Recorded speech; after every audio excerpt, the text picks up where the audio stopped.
বিশ্বকাপের যেহেতু 48টা দলে খেলা হচ্ছে, রাউন্ড অফ 32টা কীরকমভাবে হবে এটা আমরা ধরে নিচ্ছি যে 12টা গ্রুপ আছে, 12টা গ্রুপের যারা গ্রুপ চ্যাম্পিয়ন এবং গ্রুপ রানার আপ 12 দুগুণে 24 তারা তো যাচ্ছে পরবর্তী রাউন্ডে।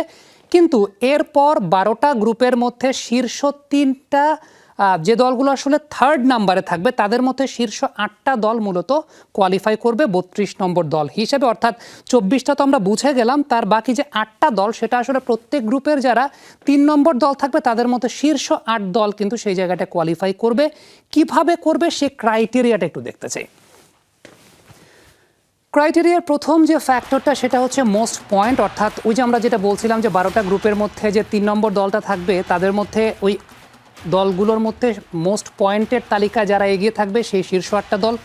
সেখানেও যদি দেখা গেল যে সমান সমান পয়েন্ট হয়ে গেছে তখন বেস্ট গোল ডিফারেন্স, সেখানেও সমান সমান হয়ে গেলে মোস্ট গোল স্কোর, সেখানেও যদি সমান সমান হয় তাহলে ফেয়ার প্লে, সেখানেও সমান সমান হয়ে গেলে ফিফা র্যাঙ্কিংয়ের উপর বেস করেই কিন্তু আসলে করা হবে। অর্থাৎ এই ব্যাপারটা নিয়ে অনেকের মধ্যে একটা জল্পনা কল্পনা আছে, অনেকেই একটা ব্যাপার নিয়ে চিন্তা করছেন যে আসলে কিভাবে রাউন্ড অফ 32টা হবে 48টা দল থেকে। আমরা তো জানি যে 12টা গ্রুপ আছে, 12 দুগুণে 24টা তো গেল, বাকি 8টা কীভাবে হবে? বাকি 8টা ওইভাবেই হবে, অর্থাৎ প্রত্যেকটা গ্রুপের যে 3 নম্বর দল থাকবে তাদের মধ্যেই কম্পিটিশনটা হবে। সেইখানে এই ক্রাইটেরিয়ার উপর বেস করে কিন্তু 8টা দলকে আসলে সেই জায়গাটাতে কালেক্ট করা হবে।